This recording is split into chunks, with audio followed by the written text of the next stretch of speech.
I have been working on this topic. I don't know, sometimes there are some topics that you never think about until you start thinking about it, then you can't stop thinking about them. I've worked on a bunch of countries, maybe some 50 different countries, and I never thought about these issues. So now that I think about these issues, I see each one of the countries I'm working on in very, very different lights. So I wanted to share this with you and see if we can have a discussion on Wales in light of what I'm going to say. So let me start by this, this finding. I picked this news from 2016. This is the in the Euro Cup in France. England was how you say, kicked out or dropped off or whatever out of the competition in the first round because they lost to Iceland. And I thought that was interesting, right?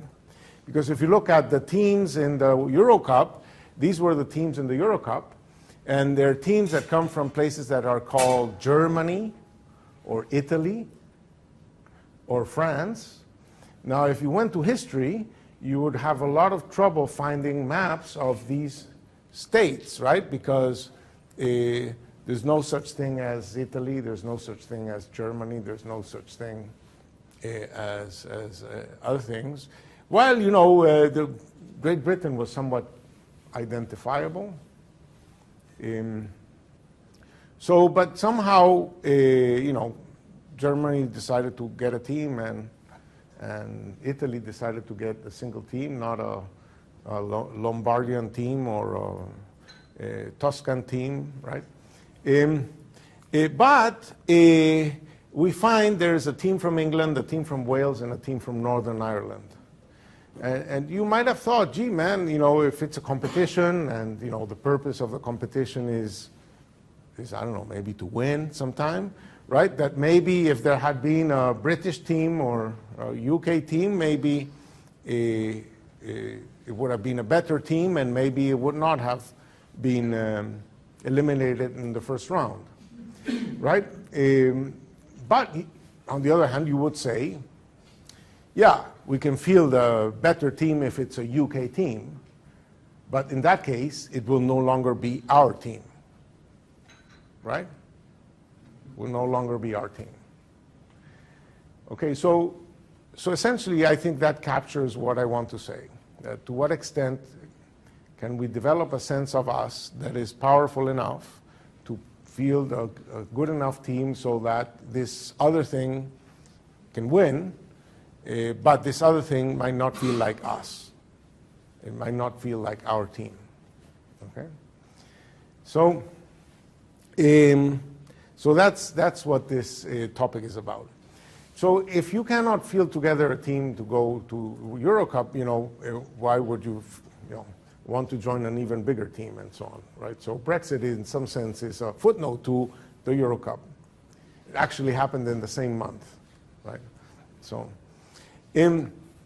now it's not only in Britain, right? So there are some people trying to build walls to protect us from them, and if people can fly over walls, then they don't want to let them fly over walls by restricting their travel and so on. But it's not a unidirectional story. This is something that might takes funny directions. And in September 3rd, 2015, a group of Syrian refugees tried to get out of Bodrum in Turkey to go to some islands in Greece. And their boat capsized, and this beautiful little kid died.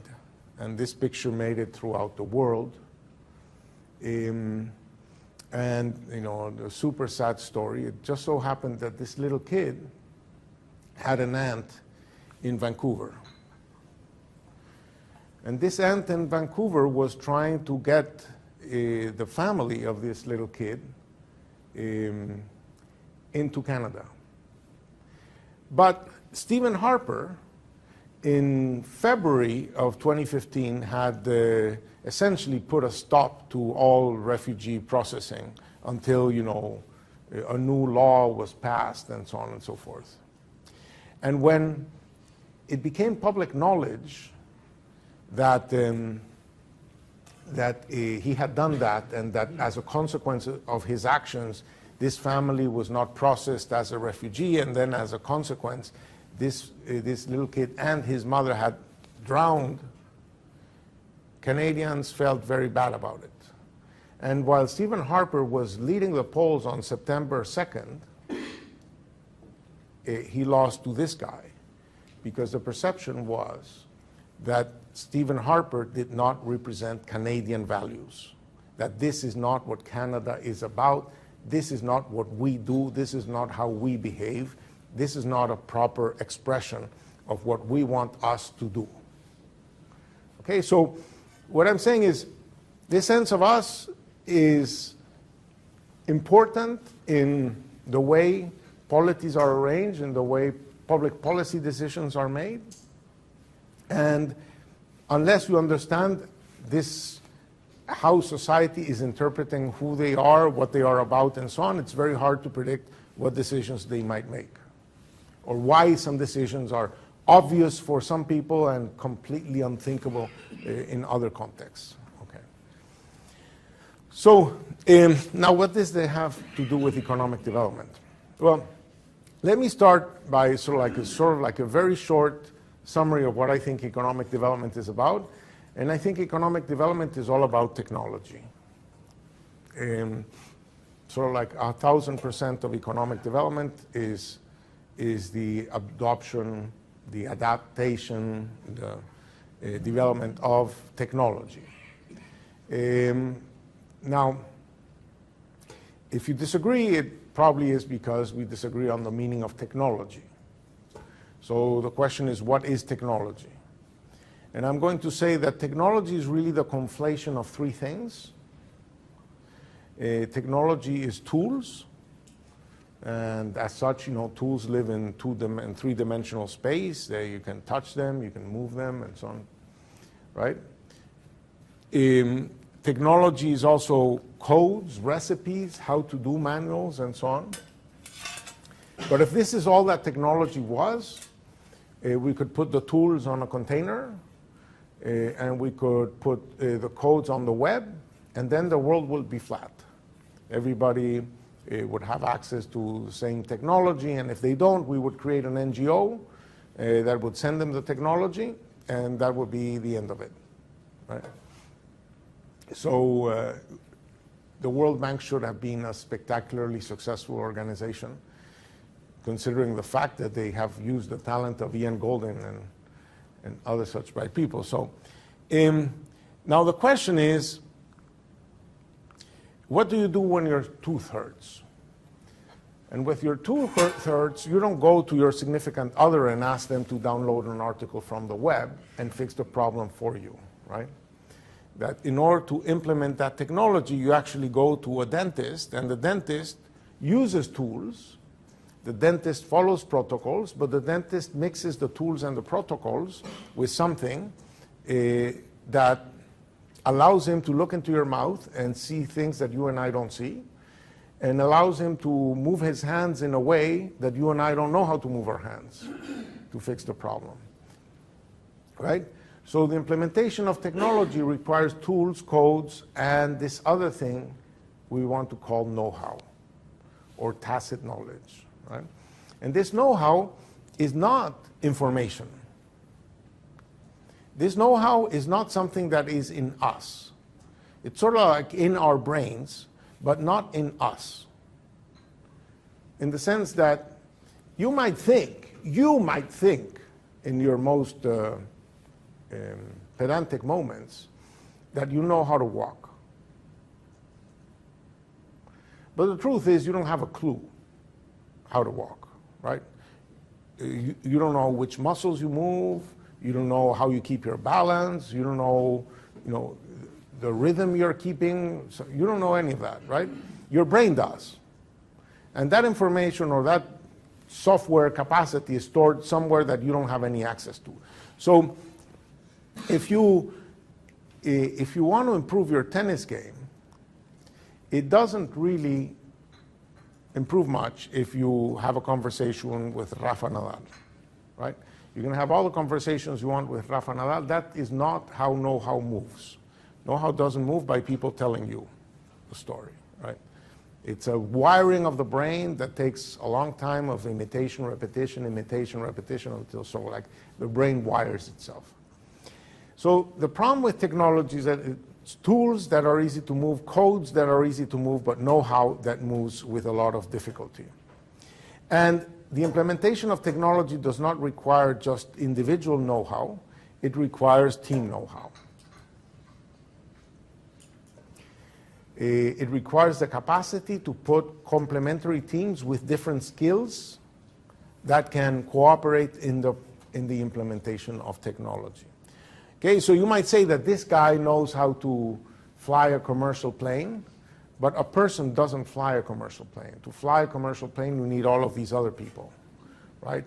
And this guy, you know, the pilot he's not a mechanic, he's not an air traffic controller, he is not a security expert, and so on and so forth. So you need people with different skills coming together to implement technology. Now, the growth of technology, is limited by the fact that we don't have that much time to learn. Malcolm Gladwell says that it takes 10,000 hours to become really good at something. At 40 hours a week, 10,000 hours is like 14 years. And we don't have chunks of 14 years to spare. As a consequence, your dentist tends not to be your lawyer. And so the accumulation of know-how does not happen by increasing the average amount of schooling that people have, the average amount of knowledge that people have, which has been the enormous focus of everybody. It's been by increasing the diversity of the knowledge that people have. That societies know more, not because individuals know more, but because individuals know different. So the whole can know more because you store different bits of information, different bits of know-how in different heads. And as a consequence, the society knows more because individuals know different. Okay? Now, if you are putting different bits of know-how in different heads, the question is how many people have to cooperate to do something? And the answer is sort of like, it depends. Depends what you're going to do. This here is a subsistence farming family in Ecuador.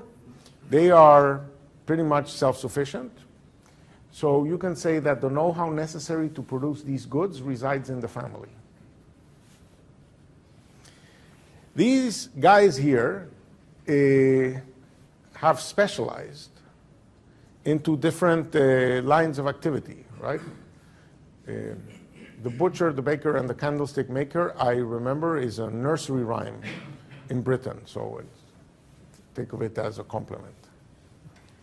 So you can imagine a family of butchers, a family of bakers, and a family of candlestick makers, right? And the know-how necessary to make these products resides in the family. But obviously, the butcher cannot make a hamburger because he doesn't know how to make bread. So you need to be interacting with people who know different things to achieve your goals. But say the production process can reside in a family. There is no family that knows how to make these products. And you might say to some extent that there is no country that knows how to make this product, right? That the know-how necessary to make an airplane resides in a humongous network of people that know about turbines, landing gear, avionics, this, that, and the other. That is just a humongous set of people with different set of skills and knowledge and information and so on to be able to make one of these things. So the magnitude of the network necessary to make things depends on the nature of the technology we're talking about. Okay? And in essence, you know, development is the accumulation of these capabilities. So I've tried to summarize that in this thing I call the Scrabble theory of development, which is to say that these units of know-how, these atoms of know-how, these 10,000 hours of know-how are sort of like letters, and products are like words, and you make words by putting letters together. And how many words you can put together depends on how different are the letters that you have. So if you only have one letter, there aren't too many words you can put together, but if you have these 3 letters, you can put together these 4 words, and you can put together 3-letter words. And if I give you a 4th letter, you can put together these 9 words, and you can put 4-letter words. And if I give you these 10 letters, the website of Scrabble says that you can make 595 words, and you can make up to 10-letter words. So the number of letters, it determines the number of words you can put together in this combinatorial, 1 is 1, 3 is 4, 4 is 9, 10 is 595. If I give you all 26 letters, you can make the whole dictionary, right? So it's very combinatorial and explosive, which means that if I look at a place, I can look at how many different words are being put together there. I can look at the diversity of production.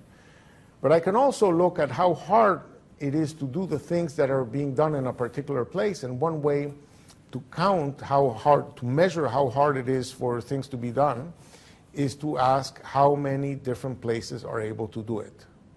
Because the longer the word, the more demanding it is. So the more demanding a word, the fewer the places that will have what it takes to make it.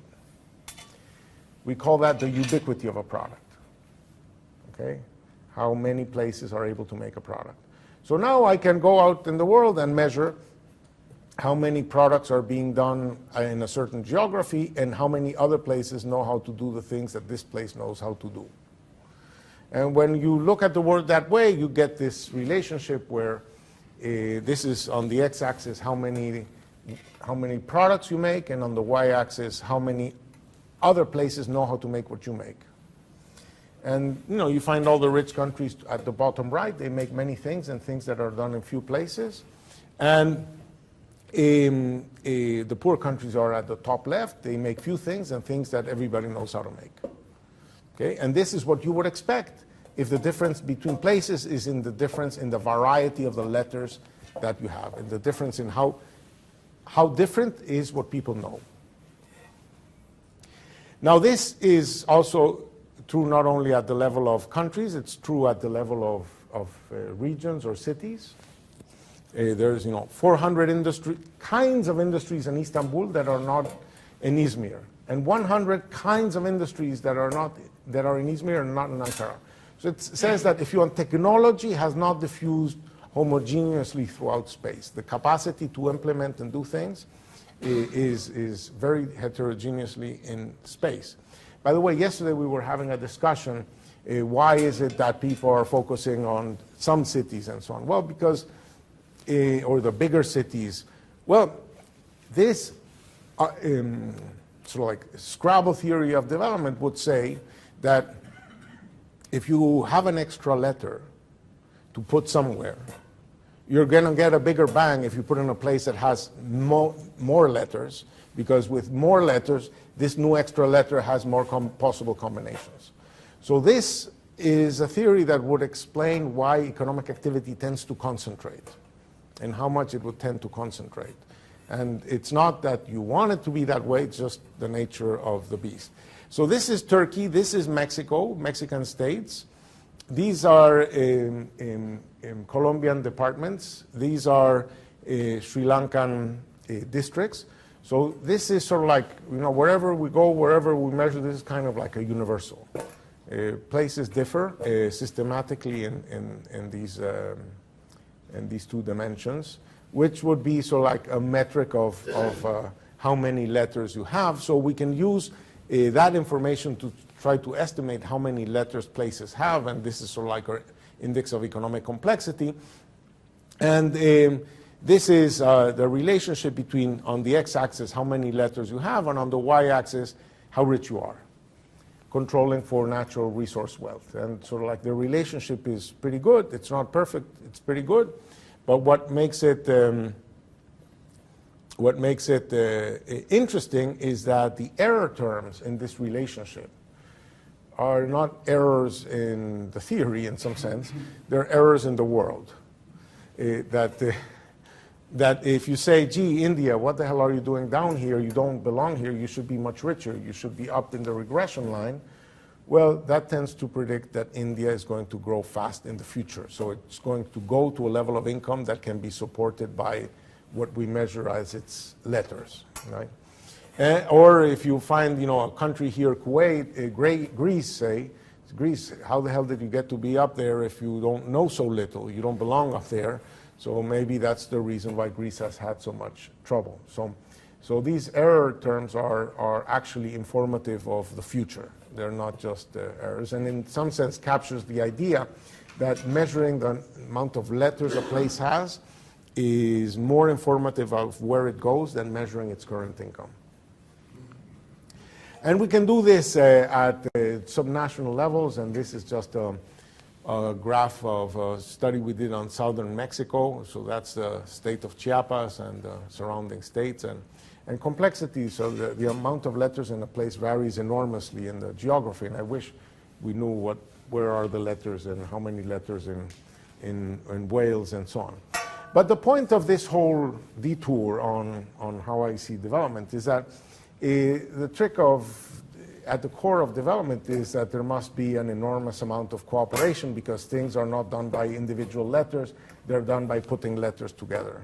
And so to some extent, you have to somehow put letters together, so what sustains that cooperation?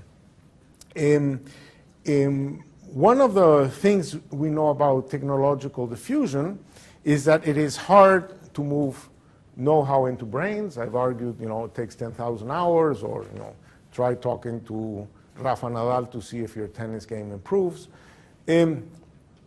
So it's hard to put know-how into brains. It's much easier to move brains.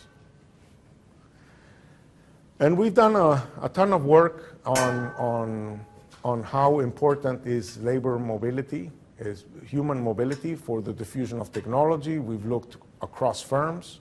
So I have a paper on Germany asking the question, what is the labor force of pioneer firms? Pioneer firms are the first of their kind in a region.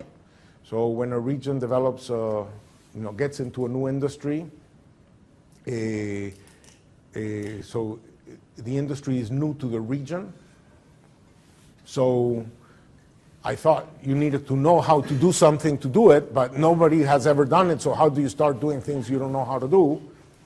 Well, in Germany at least, they hire a significant fraction of the workers from other regions with industry experience. So you can say everything you want about the German fantastic vocational training system and so on and so forth, but the movement of industries across regions happens in the head of workers. And this was particularly important for the re-industrialization of East Germany after the collapse, where a disproportionate number of higher skilled workers from pioneer firms in East Germany were coming from West Germany, even though the majority of the flow was in the opposite direction. It was particularly important in the diffusion of these new technologies. And we've done similar studies in Colombia, we've done in Mexico, we've done return migration, so there's a bunch of papers on the importance of labor mobility. So you'd say, okay, labor mobility, then we need to facilitate labor mobility to facilitate the diffusion of technology, the accumulation of new letters, so the economic development, and so on. And then you find that countries differ radically in the number of foreigners that they have. For example, there are 45% foreign-born population in Singapore. So, for example, in Singapore, 1 out of every 2.4 people is a foreigner. In Panama, 1 out of 24 people is a foreigner. In Mexico, 1 out of 240 people is a foreigner. In Colombia, 1 out of 400 people was a foreigner until they got invaded by Venezuelan refugees. So you might say, well, reverse causality. They're rich, countries are rich, so everybody wants to go there. So the reason why you have migrants is because you're rich, not that you're rich because you have migrants. Which is the direction of causality. Well, it's useful to look at legislation. For example, what is labor force legislation in different countries? And in Ireland, the law says that you cannot hire more than 50% of non-EU citizens in a firm. Okay? We cannot discriminate between Irish and EU citizens because of European law, but they have a maximum. You cannot hire more than 50% non-Europeans. In Kazakhstan, the rule is maximum 30% foreigners. Now, in Egypt, Guatemala, and Panama, it's maximum 10% foreigners. In Cambodia, it's maximum 6% foreigners. In the DRC, it's 4% foreigners. A bunch of countries, instead of having it as percentages, they have it in absolute numbers. So in these countries, it's either 1 or 2 per firm, and that's it. So like, you know, the CFO and stop counting, or, you know. You have enormous restrictions on mobility, and especially on high-skilled mobility, because all of these things are on formal firms, but informal. The informal economy can escape these things. So, for example, in Ian's South Africa, the restrictions on skilled mobility are super high, but they cannot stop Zimbabweans, Kenyans, or Nigerians from moving in at the bottom end. So you'd say, gee, no, this sounds stupid, right? Why would you restrict the movement of people that bring in potential technologies, allow you to diversify, more letters, more explosive number of words, and so on? Why would they do that? Why would they do that? And the answer is because foreigners are not us. This country is for us. It's not for them, it's for us, right? And yes, if we allow them in, then there'll be more technology here, but it won't be our technology, it will be their technology. Will no longer be our country, it will be a different place or whatever, right? So that's how we stumbled into this question of, you know, why do countries adopt policies that a technocrat would say they are ill-advised, but still they do it, and these are equilibria. For example, in many countries in the world, there's no permanent residence visa. In many countries in the world, there's no path to citizenship. And so why are these the economic choices that countries make in their policies? And, you know, we try to answer these questions using HOMO economicus. Now, HOMO economicus is under severe attack, we know, for a long time. HOMO economicus is let me describe him, because I think people are unfair often in the description of Homo economicus. What we have in Homo economicus is that we are all autonomous individuals. So we are individuals, and each one of us has something that we call preferences. So each one of us has a preference, right? And the things we like and things we dislike. And economic theory has very little to say about preferences. So, you know, they say, de gustibus non est disputandum, which means, whatever, of taste there are no disputes, right? So each one is entitled to their own tastes, but we face constraints. And so we have a brain, and we use the brain to figure out, given the constraints, what it is that we like the most. And that's it. So, and as a consequence, since we don't know anything about preferences, there's a little bit of work on, you know, addiction. So maybe your preference changes over time with consumption, or with Veblen effects or bandwagon effects and so on. So there's some interaction of preferences and so on. But that has been very small in the economic literature. Most of it, it's sort of like preferences are exogenous, and all of economic theories about what happens when you change the budget constraint, if you shift it out or you shift it in, right? So you give them more money or less money, so income effects, or what happens if you tilt the budget constraint, so you change relative prices, etc. But so, even, what's his name, Pigou, right? All of Pigovian policies are taxed or subsidized so that the social returns equal the private returns. It's all about shifting the budget constraint. But there's nothing much to say about preferences. So you would say, oh, well, those are their preferences, end of story. So there is a radically different interpretation of Homo economicus. So, for example, Homo economicus is not particularly cooperative, right? Because he's a selfish bastard. Since he's a bastard, I don't have to say he or she. I can say just he. So he's a selfish bastard. And in order to make him cooperate, you need to solve this principal-agent problem. And how do you solve the principal-agent problem? Well, through stock options, right? You align incentives. So you find contracts and arrangements where him doing what he likes to do ends up doing what the rest want him to do, or the market, or some trick allows to make things compatible. And that is a description of human nature which is radically different from the description of human nature that anthropologists have developed.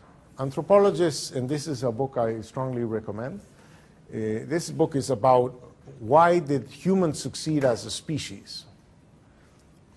And the argument in this book is that it's sort of like the anthropological twin brother of this theory of development I've just elaborated, in the sense that what makes us particularly successful as a species is that we rely on what he calls culture. So we rely on a lot of information, a lot of know-how, a lot of tools that no one can accumulate in a lifetime, but that has been accumulated over generations and generations, and it is bequeathed to the next generation through a process of learning. And we are the most cooperative species on Earth. To sustain that culture, to sustain the idea of, where is the water, how do you make an arrow, how do you process mandioc so that it's not poisonous, how do you process corn so that it doesn't cause vitamin B3 deficiency, how do you, all of these things are known by all of these hunter-gatherers or very, very small societies, and they are known not because anybody knows them, they were just bequeathed through history, and that's how we evolved as a species. So at the core, we're a highly cooperative species. Now, if we're a highly cooperative species, we evolved to be cooperative. It's not like, one day some ancestor discovered the principal-agent problem and found a solution. And it's not like we also tend to reproduce ourselves sexually. And it's not because at the beginning of time God told us, be fruitful and multiply, right? I'm not so sure that Adam had a conversation with God, and that's the reason why he engaged in the kind of activities that led to him having children, right? So evolution bequeathed a sexual instinct, but evolution also bequeathed us a moral instinct. And so we as animals are moral animals. And what's interesting is that while, Homo economicus was attacked by cognitive psychologists, right, by Kahneman and Tversky and so on, and that led to behavioral economics. And the argument there is that humans are not very good at making these calculations that Homo economicus is supposed to make, and that we make systematic mistakes. The most interesting idea that came out of that is the idea of nudging people into making decisions and so on, because making decisions is costly and complicated, system 2 is slow, etc., etc. I think that the next revolution in economics is going to come from moral psychology. Okay? Because the reason why we cooperate is because we feel responsible to a group with which we need to cooperate. And when we don't cooperate, we feel guilty, right? And when others find out that we shirked our responsibilities, we feel ashamed. And when we find out that others shirk their responsibility, we feel outrage. And there's a whole theory of, okay, so how do you sustain this cooperation? Well, it has to be sustained through punishment. And how did we evolve a technology for punishment? Because punishment, if you punish somebody, he might attack you back, so it might be costly to punish. So you have to have some kind of cheap punishment technology. So Martin Novak thinks that we evolved the sense of gossiping, which is actually pleasurable. So we like to gossip about other people. And we feel social pain when we are the subject of gossip. So cooperation is not sustained by you know, a set of contractual incentives and so on. Cooperation is sustained by a set of feelings, and these feelings are triggered by neurotransmitters and hormones, and these neurotransmitters and hormones are proteins that are coded for in our genes. So the cultural reasons why that trigger you feeling guilty or ashamed might be specific to your culture, but your capacity to have those feelings is a human universal. And it's a human universal for which we were genetically adapted, okay? So it just so happens that we're going to talk about cooperation. So these are some of the big moral psychologists of the present, Jonathan Haidt and Joshua Green. And I'm going to make a prediction that in 10 years down the road, economics will be severely impacted by moral psychology. We sort of like stumbled into moral psychology thanks to behavioral economists and cognitive psychologists, because they were playing this game, you know, of the ultimatum game. And in the ultimatum game, everybody knows the ultimatum game? So, yeah. So, you know, you're giving $100 to one player, and you say you have to split it in units of $1 with a second player, right? If he accepts, you keep the money. If he rejects, you get nothing. Okay, so Homo economicus would have given the second player $1 because $1 is better than 0, and the second player would have accepted $1 because $1 is better than 0, and then you keep $99. And that would be sort of like the Homo economicus solution of, but what we find is that in society after society, you know, many people reject offers below $40 or $30. In many societies, they reject things below $50 and so on. And they say, well, that's irrational. So why do they do it? Well, they do it because they have a sense of fairness or justice and so on that they're willing to abide by, even if it implies at a personal cost. So it means that we are driven by some of these feelings, which means that we're not just asking the question, what do I like the most among the things that are in the feasible set? We ask the question, how should I behave, or how should he behave? So we are deeply moral animals at the core.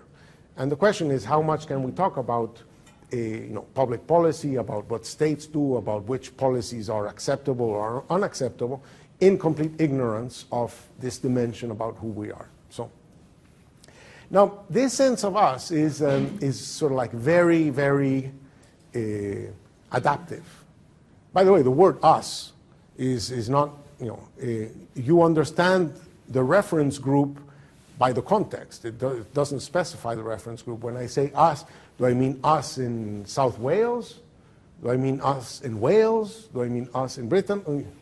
Oh, I'm late. Okay. So, 5 minutes, okay. So, us, my little department, us, my school, us, Harvard University, what us is the us I'm referring to that I'm supposed to collaborate with? Well, that us has been changing dramatically over history, because back when we were like, this Ecuadorian family, we were interacting in very, very small groups. because we were subsistence farmers, we had very little access to trade, we were all more or less producing the same thing, or we were hunter-gatherers, we had very little to cooperate with other bands because we were trying to eat the same game. But, and evidence that we interacted in extremely small groups is given by the fact that language has a natural tendency to evolve and change. And if your children speak a little bit different from you, and I speak completely different from Shakespeare, so it means that over time languages change, but what holds them together is the need to be able to communicate. But if you don't communicate, each language is going to be evolving in a different direction, and therefore from Latin you get Spanish, Portuguese, Italian, French, Romanian, Galician, Catalonian, whatever, right? So you get these divergences. So when you look at the world, the diversity of languages is a measure of how small were the radiuses of interaction back when. So for example, in Alaska, there's 700,000 people living in that huge state. There are 19 languages spoken in Alaska. In Mexico, there's over 130. In Cameroon, which is a country of 25 million people, there are 230 languages. In Indonesia, there are 700 languages, over 700. In India, there's over 1,600 languages. So that tells you that for a very, very long time, people were living there, were not talking to each other, were not interacting with each other, right? So suddenly, in the Middle Ages, the range of interaction was very, very small, and it was in part small because defense technologies were more powerful than offensive technologies. So defense architecture was very powerful, and so if you set up a castle, end of story, you dominated the area. But then, in the 15th, 16th century, they developed cannons, and cannons were big economies of scale in arms production, but would make castles much more vulnerable. So as a consequence, in the Peace of Westphalia, you got a lot of state concentration, right? And then comes the Industrial Revolution, and the Industrial Revolution increases enormously the scope for cooperation because you want markets that are much bigger. So you need larger accessible markets, and it's interesting that very early on in the Industrial Revolution in 1815, the Germans developed their customs union, their Zollverein, no? But also, you need a larger set of public goods to sustain the technology. You need, if you're going to develop railways, you need public infrastructure, roads, etc. In electrical lines, there's suddenly a bigger demand for education, so public education. So on the one side, you need a sense of us that is broader, that supports this Zollverein, this bigger customs union and so on. But on the other hand, you also need a deeper sense of us, a sense of us that can sustain agreement on this expanding set of public goods.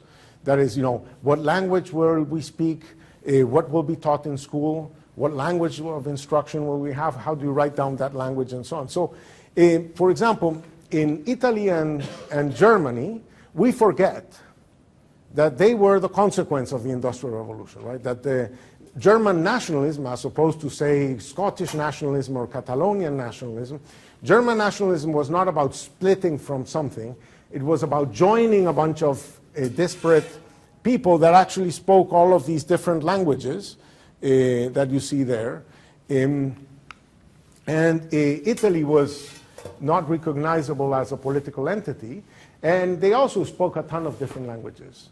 And so the first thing that the state, this new aspiration, Viva Verdi, no? Victor Emmanuel Re d'Italia, or this German nationalism was, okay, we have to decide on a language. What is our language? So they had to invent Hochdeutsch, or they had to invent Standard Italian, which they sort of picked up from Tuscany. And so that's one of the reasons why they say that the difference between a language and a dialect is that a language has an army. But now this is not enough, so you want an even bigger scale. So you're thinking of the European Union, right? And the European Union involves agreeing on this enormous large set of public goods that are, 65,000 pages of legislation in the acquis communautaire. So you see that technology is requiring you both to develop a broader sense of us, but that is accompanied with a deep enough sense of us so that we can agree if GMOs are okay or GMOs are not okay, right? So, and economic complexity goes in some sense together with state complexity, or the amount of technology that states are able to implement. So I think that that's in part the reason why to sustain that level of cooperation at these larger scales, you need to create an imaginary community, what Benedict Anderson called an imagined community, a sense of us that in some sense it's imaginary, it's evolved, it's historically determined, politically malleable, okay? And this sense of us typically comes with a founding myth. So for example, biblical scholars think that the first parts of the Bible that were written were actually things like the book of Judges and the book of Samuel. And the book of Samuel describes how these 12 tribes became unified under a king. And then they say, well, that's the oldest part. And then they invented a mythology where these 12 tribes were all children of Jacob, who was a son of Isaac, who was a son of Abraham. So in fact, all of these tribes belong together because they came from the same root and so on and so forth. So that's a mythology that sort of like supports why we should be together. So Germany needed a mythology that said, why should Bavarians, Prussians, and Saxons, and so on, why do they belong together? Why are we part of one bigger thing? The U.S. Constitution has the U.S. has a different strategy. The U.S. cannot have an ethnically based sense of us. It has to have what they call a civic-based sense of us. And I encourage you to read Bart Bonikowski to see how people's interpretation of what it means to be American or what it means to be French or whatever determines what their opinions are on a whole set of other issues. That it's sort of like at the core of their political beliefs is what do you think it creates this us. But the American mythology is to say that at the beginning there were these founding fathers. And these founding fathers bequeathed us this fantastic Constitution and this incredible Bill of Rights. And if it weren't for this fantastic Constitution and that incredible Bill of Rights, today the US would look like Canada, right? Because that's the perfect natural experiment. There were some provinces that decided to become independent, other provinces that remained loyal to the Queen, and that's the difference between the US and Canada today. And I challenge you to look for differences in income or differences in freedom or differences. I can look at some differences in the quality of healthcare, but that's a different story. So Europe developed a sense of nationhood that had to do with this common history as expressed in things like a common language or a common family of languages, similar last names, right? What is a Frenchman? Is somebody with a French last name, right? Not Sarkozy, right? So it's somebody with a French last name, right? And so these ethnic versus civic identities are at the core of these differences. There is an important additional theory by the social psychologist. This woman is Marilee Brewer, which she calls optimal distinctiveness, that we have two countervailing needs. And we, on the one hand, have a need for assimilation. We need to belong to something. But on the other hand, as we belong to something, we need to hold some distinctiveness. So we belong, but we are not just homogeneously the whole. We maintain some individuality. So we use some elements to create an identity with the larger group, but we also need some elements that give us our distinctiveness.